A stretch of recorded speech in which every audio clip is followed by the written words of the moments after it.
یا اللہ، کبھی کبھی میرا دل بہت گھبرا اٹھتا ہے، دل میں کسک سی ہوتی ہے، میں بہت پریشان ہو جاتی ہوں، چھوٹی چھوٹی باتوں پر میری آنکھیں بھر آتی ہے۔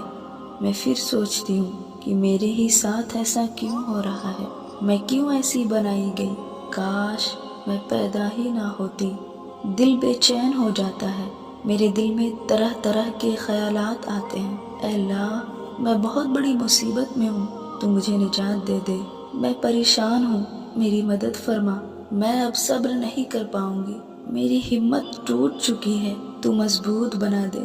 جب آپ بہت زیادہ پریشانی میں ہوتے ہیں تو اللہ سے 1000 سوال کرتے ہیں، اس سے دعائیں مانگتے ہیں، مگر آپ یہ بات بھول جاتے ہیں کہ مصیبتیں اور آزمائشیں ہمیشہ نہیں رہنے والی، ایک دن ختم ہو جاتی ہے۔ اللہ ہمیں صرف آزماتا ہے، اور جب ہم مصیبت میں صبر کر لے جاتے ہیں تو وہ ہمیں بہتر سے بہتر نواز دیتا ہے۔ ہاں، مگر ہم تکلیف میں گھبرائیں نہ، بلکہ اس کا ڈٹ کر مقابلہ کریں تو ہمارے اندھیرے اجالے میں بدل جائیں گے، بے چین دل کو قرار آ جائے گا، اللہ ہماری زندگی بدل دے گا۔